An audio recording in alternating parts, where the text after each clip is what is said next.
इकडे वसई विरारमध्ये अनेक भागात बत्ती गुल झाली आहे। मोबाईल चार्जिंगसाठी नागरिक अक्षरशः रेल्वे स्थानकावर धाव घेताना पाहायला मिळतात। पावसामुळे अनेक भाग सध्या वसईमध्ये जलमय झालेत आणि वीज पुरवठा खंडित झालाय।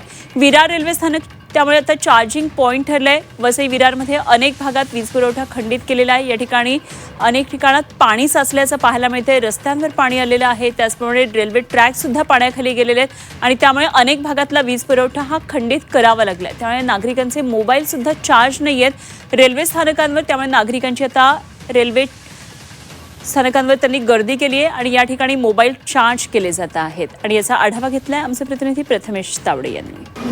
वसई विरारमध्ये सुरू असलेल्या पावसानं अनेक भागामध्ये वीज खंडित झालेला आहे। त्यामुळे रेल्वे स्टेशन हे आता चार्जिंग पॉइंट्स बनलेले आहेत। मी दाखवतोय या ठिकाणी बरीच लोक आहेत ते आपले फोन चार्ज करायसाठी थांबलेले आहेत। खरं तर कुठेच नाही आहेत, त्यामुळे मोबाईल शिवाय जे संपूर्ण व्यवहार आहेत ते थांबलेले पाहायला मिळतात। त्यामुळे लोक जी आहेत ती रेल्वे स्टेशनचा आसरा घेतात आणि मिळेल त्या पॉइंटला आपले फोन चार्ज करतायत। मला सांगा काका, तुम्ही कशाला आले तिकडे? मोबाईल चार्जिंगसाठी साहेब। 4 दिवस झाले लाईट नाही आमच्याकडे, काय करणार? फायनान्सचे हाल आहेत, दूध नाही मिळत आहे, जेवणाची हालत आहे, माणसांना काय घरातनं बाहेर पडायला मिळत नाही। झोपड्यापर्यंत बिल्डिंग मध्ये आमच्या पाणी भरलेलं आहे, अशी समस्या आहे। लोकांचे जायचे मांदे फोन बिन कोणाला लावता येतात का? हा, फोन लावता येतात? फोन चार्जिंगच नाही तर लावणार कसं फोन कोणाला? चार्जिंगच नाही तर कोणाला कसं कॉन्टॅक्ट करणार कोणाकडे? पाणी किती साचले तुमच्या घराच्या? आमच्या एरियात विराटनगरला जवळ कमरेपर्यंत पाणी आहे। आता पाऊस झाला तर कमी होईल ना, तर तो थोडं पाणी कमी होईल।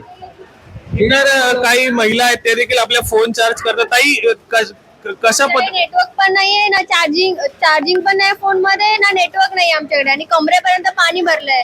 2-3 दिवस झाले आम्ही कामाला पण गेलो नाही। मोबाईल इथे चार्जिंग करायचं काय कारण? मोबाईल लाईट 4 दिवस झाले लाईट नाहीये, पियाला पाणी नाहीये, पाणी सगळं भरलंय। कसं आम्ही येतोय आता? शेवटी आम्ही चार्जिंग करायला इथे आलोय। फोन कोणाच्या फोनवर चार्जिंगच्या भीतीने आम्ही फोन चार्जिंग लावून आम्ही मॅमला फोन करून सांगितलं की आमच्याकडे येण्याचा पण ऑप्शन नाहीये आणि फोन तुम्हाला करण्याचा पण ऑप्शन नाही। चार्जिंग कामावरून काय प्रेशर केलं जातंय का की बाबा? कामावरून काहीच प्रेशर करत नाही ते लोक। बोलले की तुम्ही पाणी जाईल तेव्हा तुम्ही कामाला येऊ शकताय आणि आता ट्रेन पण बंद झाले आहेत। नक्की ट्रेन सेवा ही संपूर्णपणे विस्कळीत झालेली आहे। नालासोपारा आणि वसई या दरम्यान रेल्वे रुळावरती पाणी साचल्यानं पश्चिम रेल्वे पूर्णपणे आता ठप्प झाल्याचं चित्र आपल्याला पाहायला मिळतंय। कॅमेरा पर्सन अमित सोबत मी प्रथमेश तावडे, झी मीडिया, विरार।